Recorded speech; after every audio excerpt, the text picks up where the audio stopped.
Everyone, welcome back to Dad Space, the podcast for dads by dads, and all the Daves are taking over the airwaves today. David's on with me. All the Davids are going to rule the world, I just got to tell you. So when I meet another David, they get a special spot on the show, special parking spot close to the building. Yeah. David's here on the podcast. David, welcome to Dad Space. Glad to have you here. Yeah, thank you, Dave. It's great to be here. Awesome. Thanks for this podcast, too. It's a great one. Thank you. I appreciate that. That's so kind of you. I love having on experts in the field who help and serve others and have great tools, resources to help dads. That's kind of the idea for the show. That's why I wanted to do this, is I want a dad listening in the privacy of their earphones. Mm-hmm. When no one's around, you could be listening to Ariana Grande right now or this podcast. Yep. No one knows. So we can talk about stuff here that can benefit and help a dad through anxiety, overwhelm, parenting, and even more that we're going to talk about on the show. So having you here is great. Dave, tell everybody who you are, first of all, where you are in this big world, and talk us through a little bit about your website, what you do, how you show up in the world. Yeah, thank you. My name is David Khalili. I'm a licensed marriage and family therapist, a board-certified sexologist. I wrote the mental health workbook for men, where books are sold, and I run Rouse Relational Wellness in San Francisco, California.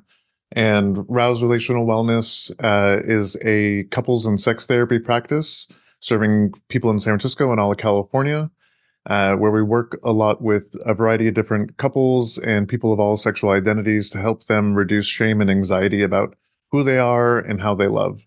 And additionally, we do educational site called Rouse Academy, where we do a lot of different online workshops and workbooks to help people on their own time learn how to navigate anxiety when it comes to sex and relationships. Wow. Okay, so if you're like hitting play on this episode going, is this episode for me?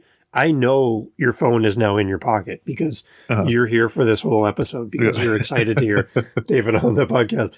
You've got many keywords in there, David, that people are searching when they go to Google, looking for help and answers to questions. So you are the guru in the room, and I'm so happy to have you here. Okay, so tell us more about the handbook. What's the idea behind it for men? I'd like to kind of start with there and promote that as a tool for the listeners as well. Right. Great. So I've been working with men, for the last 15 years in mental health. And as a guy myself, I've, definitely experienced the different challenges that guys can face when it comes to different types of emotions. And so it's kind of a general book. We go over emotional, psychological, and social well-being. So it helps with understanding how your emotions kind of interact with you. There's some prompts in there to help you identify for yourself how emotions show up for you. And then some psychological tips and tricks to help with some, thought processes that may be impacting you, like that nagging kind of critical voice that's telling you you're doing it wrong, or you're not enough, or you're not gonna, the one that kind of keeps you down, ways to work on that. And then a big piece for guys is social well-being, encouraging us to not be isolated, to not just kind of stick to reaching out to our partner for emotional support, but to actually reach out to other guys. Like I run men's groups here, and one of the big reasons why I run men's groups is because I want to force guys or encourage guys to reach out to each other for emotional support. I think we're trained in the West to go to women and femme folk for emotional support, and that's great. They're wonderful people. They can do that for us, but I think it also takes away a lot of connection that we can have with other men. It puts an undue burden on women and femme folk to take care of men. True. And there's a lot to be learned and gained from kind of being more vulnerable in that way. And then last is, in this book, I really try to push guys to expand their definition of masculinity, because Bell Hooks, who's a wonderful philosopher and writer, rest in peace, she wrote a book called The Will to Change, which is a really transformational book for men, I would say. And she talks about this piece called Soul Murder, where she says that boys are the first victims of patriarchy. Because they're told that they can only express themselves in a very small box, that they're only allowed a certain amount of emotions. And so what ends up happening is they start to learn by trial and error to kind of kill off parts of themselves in order to fit in. And what ends up happening is then we lose access to these other parts of ourselves. And then what I'm seeing and what others are seeing is, that leads to more anger, more isolation, more anxiety, more self-hatred. And things are getting better. Men are opening up. There's more more room for vulnerability, but there's still work to be done. And so hopefully my book can add a small piece to that puzzle. Amazing. And the book is available through your website as well? Through if you go to davidfkhalili.com, you can find it there. It's also available at Target and Amazon and all the big places, but you can come to me too. Okay. Give us some examples of some of the things that we shed in our boyhood, in our younger years, that you're talking about. What are some of those key things that maybe we should not be disposing of? I think allowing for just different types of physical touch. Guys, women are much more allowed to cuddle with their friends, hug their friends, hold their friend's hand. I mean, just giving your guy friend a hug, a bro hug, if you want to call it that. Yeah. There's a certain amount of lack of physical touch that we miss out on, which as humans, you need that physical touch. You need that care and that connection. Another thing I would say is probably playfulness is one thing that we lose, because this also ties into just kind of the capitalistic ways of right now, where it's you have to make money, or you have to grind, you have to hustle. And while that certainly is the case for a lot of big cities where you do have to really work hard, what ends up happening is you kind of you're very focused on just working, just being transactional. And it takes away some of the lightness or the playfulness that you can have. I've seen guys go from very rigid kind of jerks, to be honest. And they admit themselves they're jerks, and then they retire and they're just lovely guys. They're yeah. All the stress goes away. There's more openness to them. It's less pressure. And so yeah, I would say those are some of the things. So lack of playfulness, lack of touch. Yeah. Those are key. Those are really, really key. And yeah, I think if we go through life without those key elements, it shapes how we show up in relationships. It shapes how we parent, everything, right? Because that's now how our identity is set.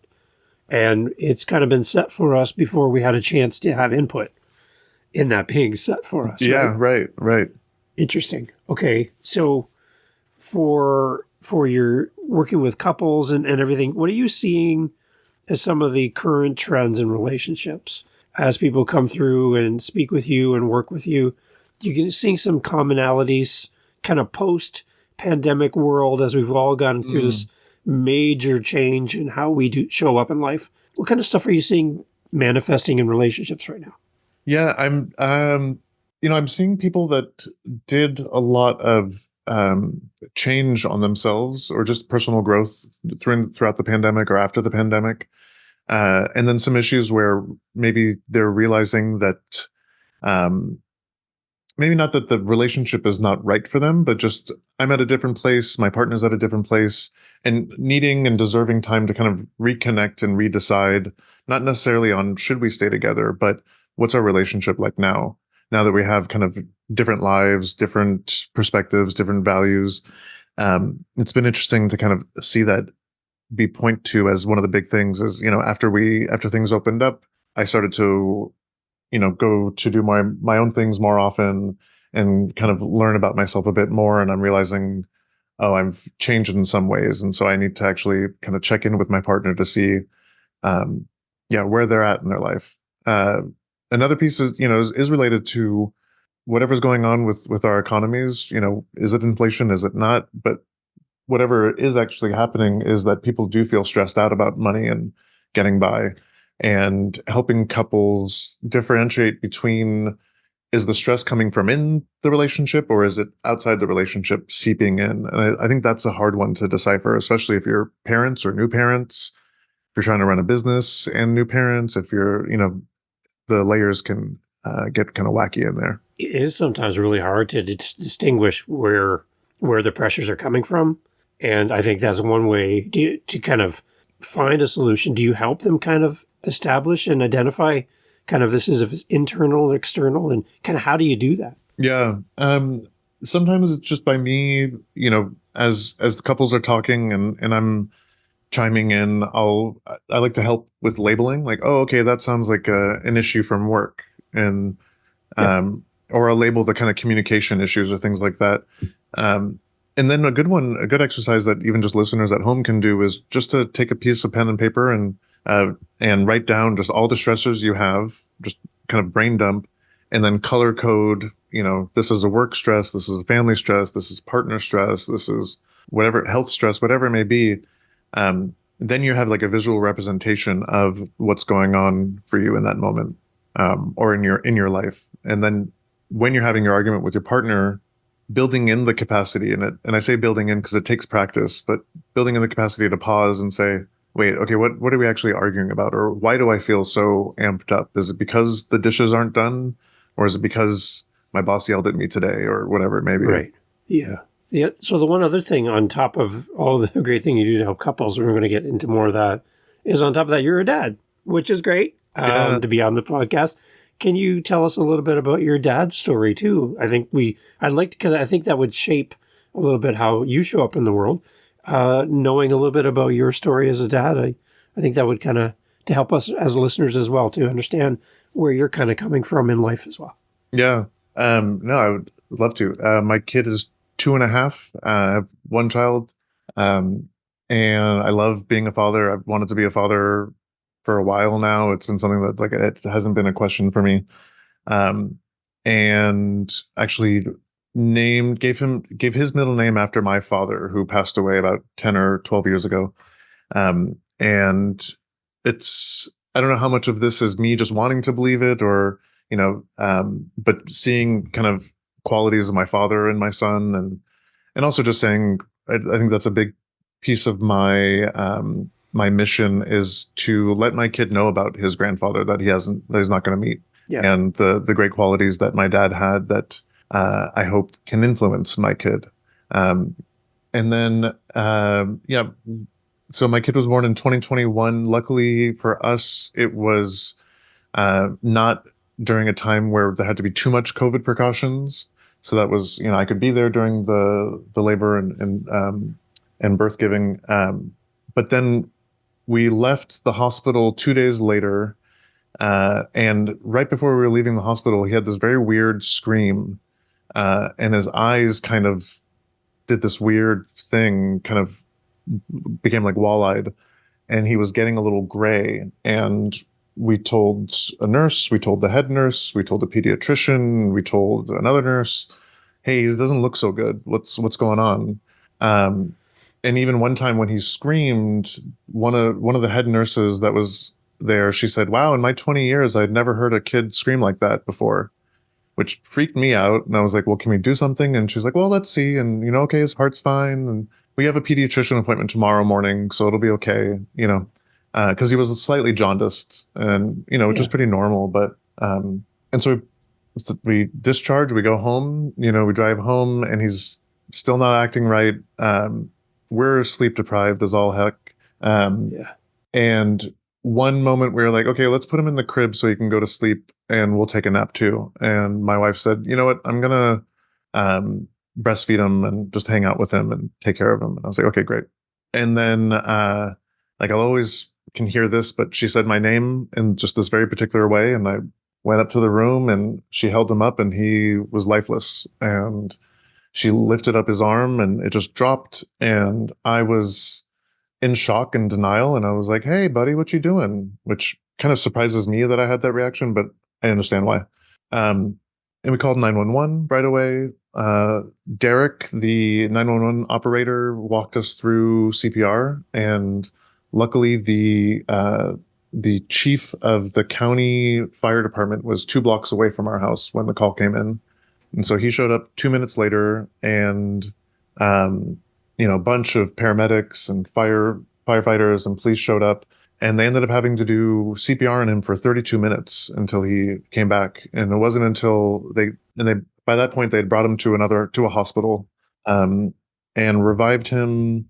At that point, I was pretty certain he was gone because it had been, 32 minutes. It was pretty horrific. They got him back. We went to UCSF NICU, and that's an amazing hospital. And any NICU nurses or any nurses that are listening right now, like my undying gratitude goes out to you because Yeah. we were there for 2 weeks, which felt like an enormously long time, but it's also a drop in the bucket for other families that have been there for months and months on end. And by the second day, they told us that he had had dozens of seizures and he had low to no brain activity. And they brought us into this big conference room. It was about 20 doctors and heads of this and that, not a dry eye in the conference room. And they pretty much said that they encouraged us to have a conversation about what it would be like to do palliative care with our kid. Yeah. Wow. So we had that conversation, my wife and I. It was horrible, but it also brought us together. I feel like, the fact that we were grounded enough to not take it out on each other, to not, I was focused on her and on him. And then the next day, he's in the NICU and only 3 doctors come in and they said, we did his MRI and he's got completely normal brain activity. We have no idea what happened. Yeah. Wow. And just like the power of the brain and brain plasticity. Yeah. And so, but then they're like, we don't know, what the ripple effects of this are like. And, we just did his 2-year NICU follow-up, and I'm incredibly grateful that like you would have no idea that he's gone through this. Wow. He hits the mark. He's passed all the milestones. He's doing great. It also feels kind of weird to celebrate that he's doing so great because I would love him no matter what. But I'm also just very grateful. Wow. And so I mean, I could talk more about that, but it's, yeah. What a story. Like all the celebration and the joy of a new life in your home and finally a dad. And then the one thing that when you start talking, David, the fact that you call out Derek, I'm like, yeah, I know, yeah. like, wow, that's amazing that you have that as part of the story as well, that you bring him into this because what an amazing, like to have somebody on the other line that can help you like that. Yeah. No, I made sure because the local police department and firefighters, they were, I mean, incredible. One of the EMTs, we invite her to his birthday parties, and she's the one that gave him that shot that brought him back.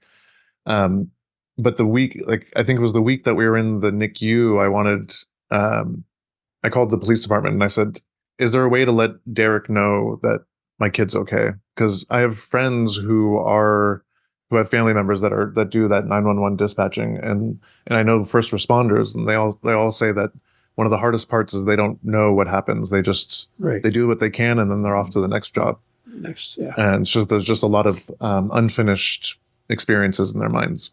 Well, that's amazing. So, Derek, if you're listening, hey, thank you for being part of an amazing team of people that do things that no one else can do and in a way that no one else can. Like, Oh my God, I can't imagine doing that job. Yeah. No, it's amazing. So, okay, so a situation like that for you and your partner, I'm sure that bonds you, that brings, in a way, like your relationship has a different level of intimacy because you're facing like something traumatic from what you're seeing with your couples that you're working with. What is the opposite thing that you're seeing that kind of dismantles intimacy in a relationship in causing people to drift, silence in the home, disconnection? What is the opposite of that? What's some of those things that you're seeing that maybe someone listening today is going, oh, maybe I'm doing that in my relationship? Yeah, no, that's a really good question. I think, so a couple of things come to mind. The first one is there's some couples therapist researchers that are also married. They're John and Julie Gottman. They've been doing research for about 40 or 50 years, and they showed the 4 predictors of divorce, which is defensiveness, criticism, contempt, and stonewalling. And we can definitely break those down because I can, and so, defensiveness and stonewalling, they take away opportunities to hold yourself accountable, to just say like, you're right, I'm a human, I made a mistake. They and then with the lack of communication, then you and the other partner start to build in your own narratives as to what's happening. And the more you do that, and the less you check in with each other about like, is this right? Is this story that I'm telling myself actually true? The more you don't do that, and the more isolated you are, the more those kind of stories start to get really rigid and, loud. And you start to convince yourselves of the other person's bad assumptions or bad intent. Sometimes there are bad people in relationships, but for the sake of this argument, we'll say there's not. Yeah. And then criticism and contempt, I think it's, if you're looking down on your partner for whatever reason, I would encourage you to ask yourself, like, why are you looking down on them? What are you getting out of looking down on them? Did your parents look down on you when you did something bad? Is this something that you're trying to hand off? So, and the same goes for the other way, where it's like, if you're looking up to your partner and think that they're the best, it's great to, think highly of your partner. But if you do it in a way where they're better than me and I'll never live up to them, that's going to add more disconnection and more. It's a good point. Yeah. And then shame it's a hard one to point when it's there, and it's a hard one to treat, but it's also one that can really get in the way, because if you go into shame, what that means is you're just kind of going into how bad you are or how unlucky you are. And what it does is just pulls you away more and more from your partner, and even from parts of yourself that deserve some love and attention. So it's not as simple as communication, but if you can communicate more, it does really help. At the very least, if you can communicate more, you can decide whether or not you're in a good relationship. And I've seen that in some couples therapy, where it's like, okay, I guess we're actually not a good pair. And what's best for both of us is to figure out how to end this relationship in a really humane way and go on with our lives.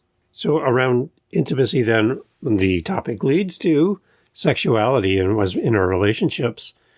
What are some of the ways that we can build a stronger intimacy in our relationships, rekindle maybe for those that have been married or in a relationship for a long time, and you get into a routine and blah, blah, blah. And life gets in the way of everything, apparently. Give us some things we can do from your perspective, even this week in our relationship, to show up and to be part of the solution in the relationship. What can we do? I like that. I think so. I can definitely share that link where people can get a free PDF of changing your view of sex or towards sex. Because one thing that I found is really helpful to share with others is, so we were all kind of sold a bill of goods in a way of what sex should look like, where it's this linear model of sex where it's kind of like a staircase, where it starts with eye contact and then holding hands and then making out and then fondling, gentle touching, oral sex, penetrative sex, then orgasm, right? And that can be fun and amazing, but what ends up happening is each step needs the previous step to work in order to advance to it. And if it doesn't work, then it can lead to frustration, it can lead to shame, anxiety, low self-esteem, blaming. And so in the PDF, I have this fun image of it's a circle, and all the different sex activities are on outside of the circle. And what I say is, imagine that you're on this 1970s round rotating furry bed, and on the edge of the bed is all these options that you can have, and none of them have to lead to another specific act, and none of them have to lead to orgasm. It's just kind of playing around and exploring and expanding your definition of sex. And so I would recommend taking a look at that PDF, but also just thinking about, how can I move away from that sexual script? I think a lot of couples, long-term couples, have that sexual script where it's the same position, the same, order of operations, things like that. Like, what's 2 things that I can do to switch it up? And how can I talk to my partner to let them know that I want to switch it up in a way that isn't blaming either one of us, but more of a exciting opportunity? Like, hey, let's let's try this out. Let's see if we can do something a bit different. And then the last piece I would recommend is, if you're in a relationship, understanding like what soothes your partner's five senses. So what's their favorite smell? What's their favorite fabric? What's their favorite sound? Their favorite type of touch, and favorite sight? And like, can you bring that into your day-to-day life? Can you set up a date night where you bring all those things in? And it's a really, it can be a lovely way to show consideration and care, and like, I'm holding you in mind. Yeah. And then with no expectations of what that leads to. That's the last. Yeah. Yeah. Yeah. Yeah. I heard somebody talk about this, even just a simple touch that you don't normally do, a little touch to the back or something as you walk by. It's just kind of like, oh, that was different. Like, and it didn't come with a result. Like, right. Oh, I did this because I want that. Right. That's not why. That's not the intent. But it's just something different than you normally wouldn't do. Right. It just stands out. It's like, well, that was different. Yeah. They're thinking of me. I'm in their thoughts. I'm in their, their world in this moment.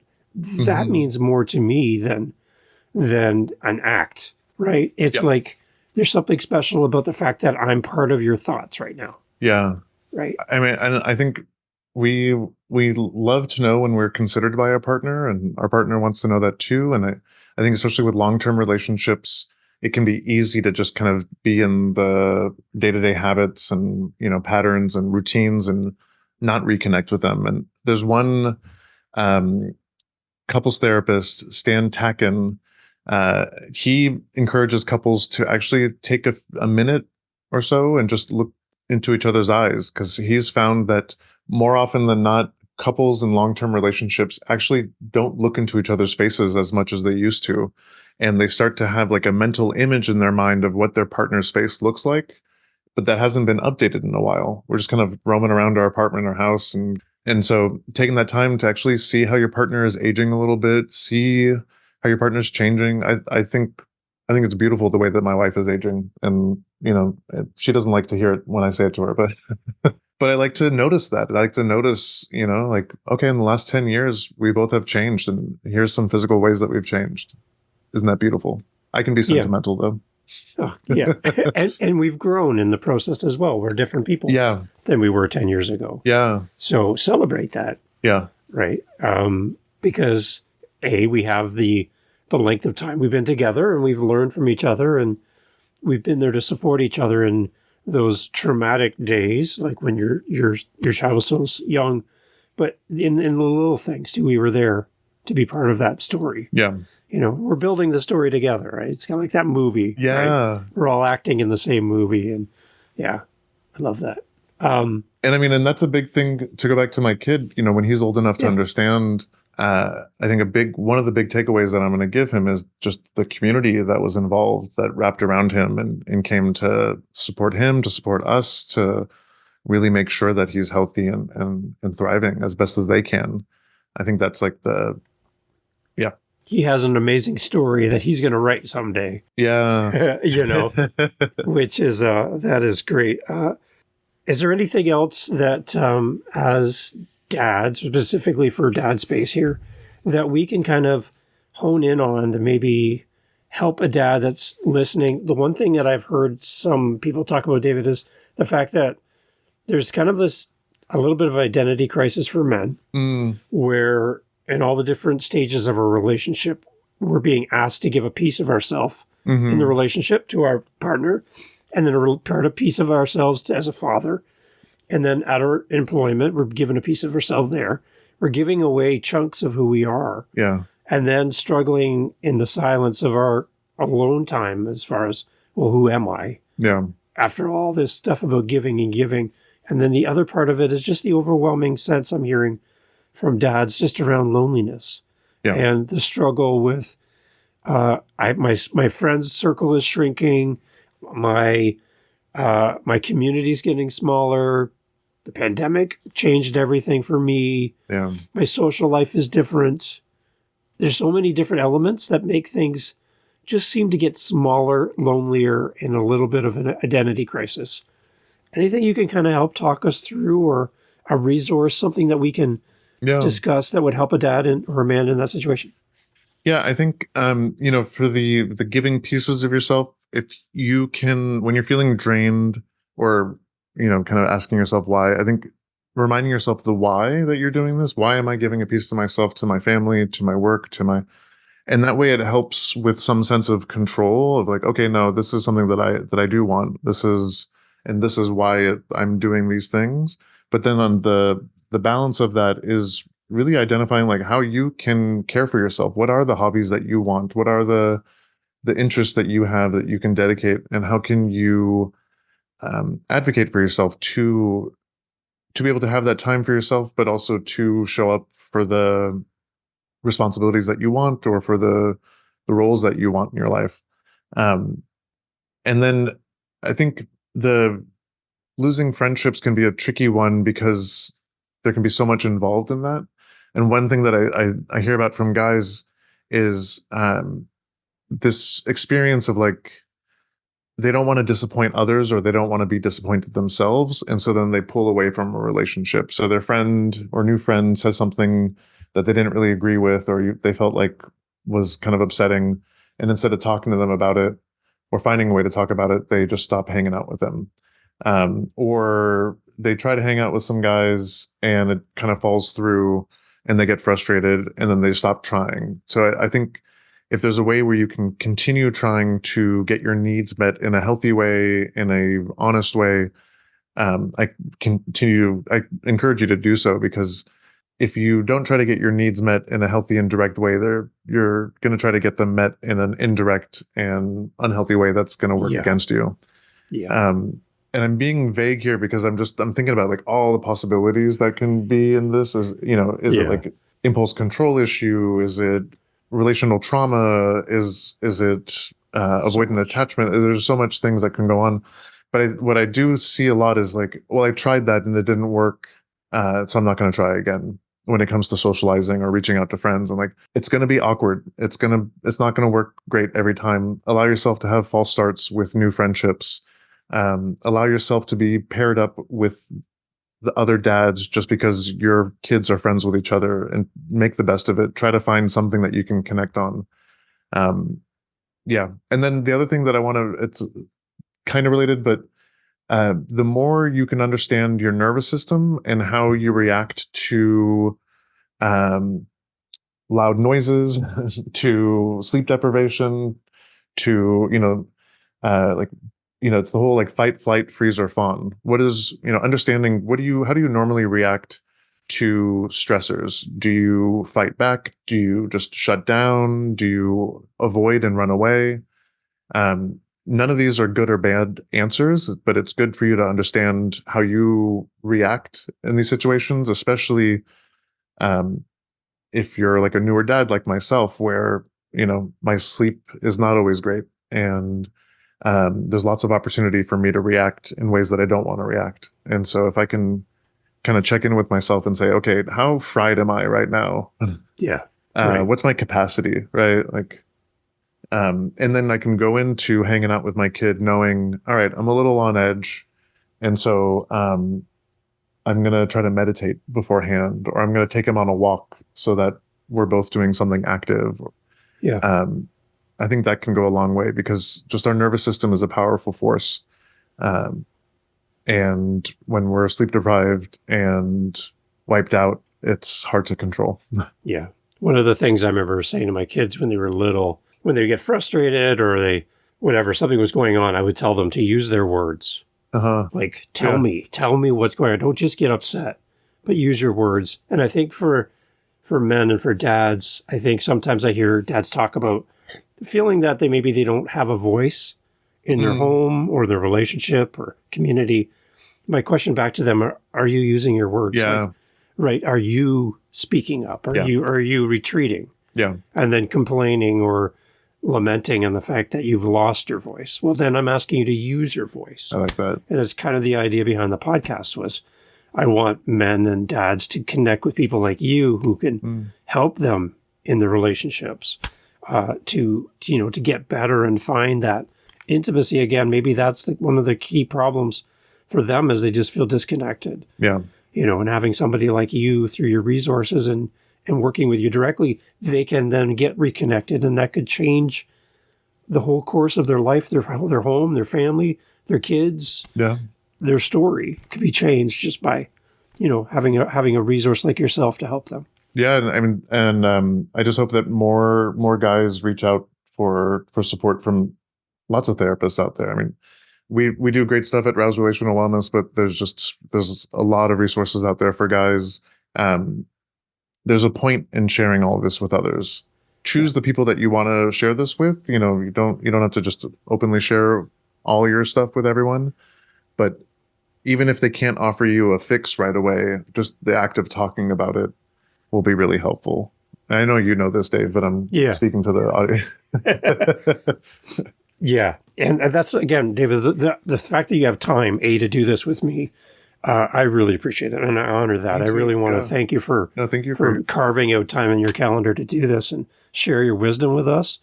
Let's not be remiss to miss the opportunity again to promote and share your book, your download, the website. Please, can you talk about it again for those here still with us here at the end of the podcast? Yeah. And thank you, Dave, for offering this podcast. So it's Mental Health Workbook for Men. You can buy it at davidfkhalili.com or where books are sold. And then my therapy site is Rouse Therapy, Rouse Therapy.